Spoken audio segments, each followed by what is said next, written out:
unboxing my new Kyoto Concrete Gray from Birkenstock. Call me Chris. So, another day, another sleeper unboxing. So, hi everyone. So, today's video is, ayan. Yung box nito is nandoon na.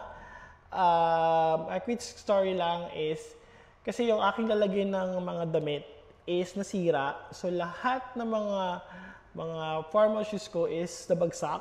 So, one of the is yung kanyang shoebox. Kasi tinanggal ko na kasi to that time and then subukan ko. I mean, tinry ko siya.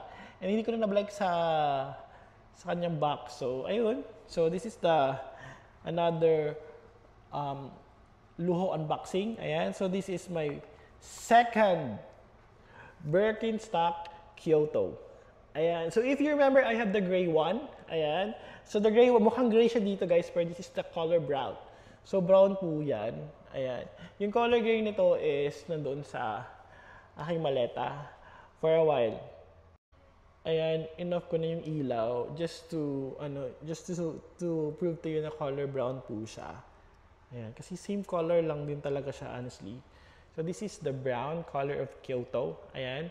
So, alam niyo na po, pag Kyoto is expensive because of the leather, pure leather and something, and very comfy siya.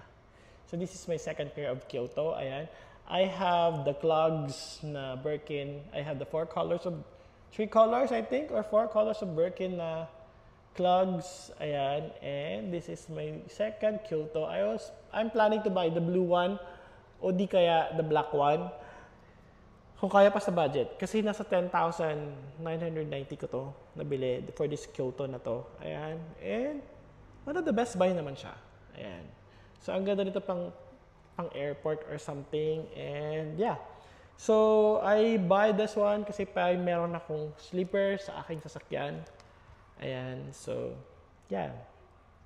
One of my go-to sleeper and very comfy. Promise. And ayun. So, this is my third unboxing for today. Meron pa akong dalawang i-unbox. Ayan. And yun lang. I always remember, guys. Ayan. Huwag magtipid, magsipag, mag-ipon, and enjoy shopping.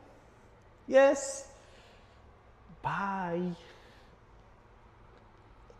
Buy this one. Yes, you buy this one. Bye.